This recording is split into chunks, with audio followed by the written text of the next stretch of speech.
बनवायला सोपा आणि कोणत्याही सीझनमध्ये पोटभर खाऊ शकता असा पौष्टिक नाश्ता म्हणजे हे तांदळाचे घावण। तर जाळीदार असे हे तांदळाचे घावण बनवण्यासाठी 1 वाटी तांदूळ रात्रभर भिजत घातले।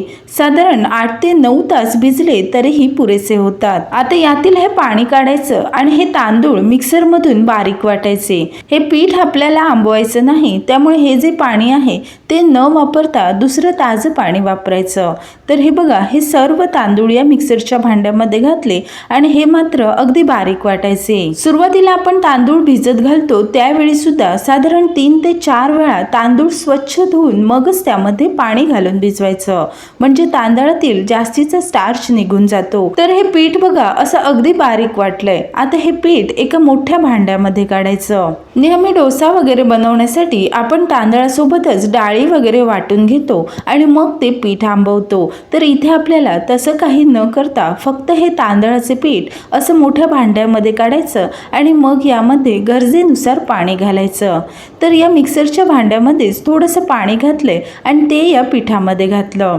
1 वाटी तांदूळ होते त्यासाठी साधारण 1 ग्लास भरून पाणी लागतं। हे पीठ आंबवण्याची गरज नाही किंवा यामध्ये सोडा, इनो काही वापरायची गरज नाही। घावण बनवताना 1-2 गोष्टी लक्षात ठेवल्या म्हणजे या घावणांना छान अशी जाळी येते आणि दिवसभर हे घावण छान असे मऊसूत राहतात। तर हे पीठ बघा अगदी पातळ असं केलं। नेहमी आपण डोसा बनवतो त्यापेक्षा सुद्धा पातळ बनवायचं। तांदूळ वाटण्यासाठी आणि नंतर थोडं थोडं करत साधारण हे 1 ग्लास भरून इथे मी पाणी वापरलं।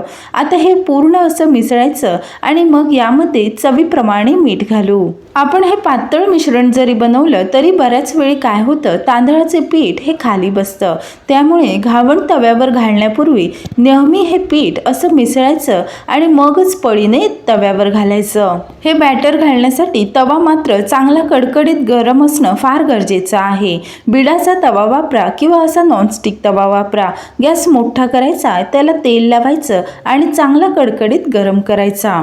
आता यावर कडेने हे मिश्रण घालायचं आणि मग मात्र लगेच गॅस कमी करायचा। तवा चांगला कडकडीत गरम असला म्हणजे या घावण्याला बघा सुंदर अशी जाळी येते। आता यावर झाकण ठेवायचं आणि फार वेळ न बंद करता साधारण 2 ते 3 सेकंद असं बंद ठेवायचं, म्हणजे वरची बाजू सुद्धा वाफून येते। वरचं झाकण काढलंय आणि लगेच हा घावण न परतता साधारण पुन्हा अर्धा मिनिट तरी शिजू द्यायचं, म्हणजे काय होतं, यावरची जी वाफ असते ती सुद्धा जाते आणि घावण चिकट न होता छान असा मऊसूत राहतो। घावण परतताना सुद्धा सुरुवातीला याच्या कडा परतायच्या आणि मग अगदी सहज हा घावण परततो।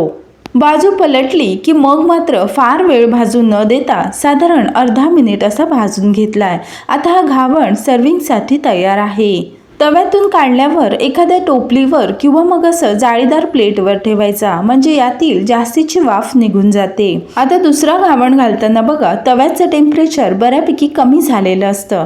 यावर पुन्हा असं तेल लावायचं, गॅस मोठा करायचा आणि तवा कडकडीत गरम करायचा। मग मात्र बॅटर घालताना पुन्हा कडेने घालायचं आणि मग मध्यभागी सोडायचं, म्हणजे त्याला जाळी चांगली येते। गॅस मोठा असला तरीही घावण जळत नाही आणि विशेष म्हणजे चिकट सुद्धा होत नाही।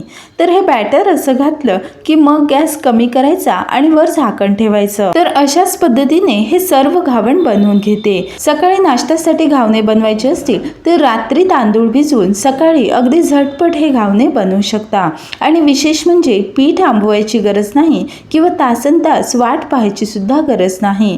एकदा की तांदूळ भिजले की नंतर मात्र पटकन हे घावण बनतात। असे हे हलके फुलके आणि साधे सोपे घावण चहा सोबत खाऊ शकता किंवा नेहमी नारळाची जी चटणी बनते त्यासोबत सुद्धा सर्व करू शकता।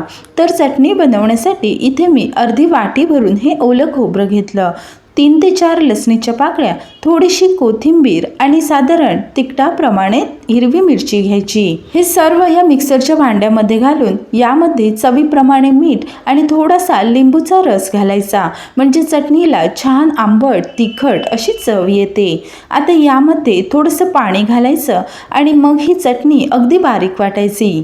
ही अशीच सर्व करू शकता किंवा यावर असं मोहरी कढीपत्त्याची फोडणी दिली म्हणजे या चटणीला छान चव येते आणि रंगही थोडासा गडद होतो। तर असे हे पौष्टिक कोकणी पारंपरिक तांदळाचे घावण आणि सोबतच नारळाची चटणी तुम्हाला कशी वाटते कमेंट करून कळवा. रेसिपी आवडली असेल तर व्हिडिओला लाईक करा आणि अशाच छान छान रेसिपी पाहण्यासाठी चॅनलला सबस्क्राईब करा आणि बाजूचे बेल आयकॉन दाबा. लवकरच भेटू एखाद्या नवीन रेसिपीसोबत. तोपर्यंत धन्यवाद.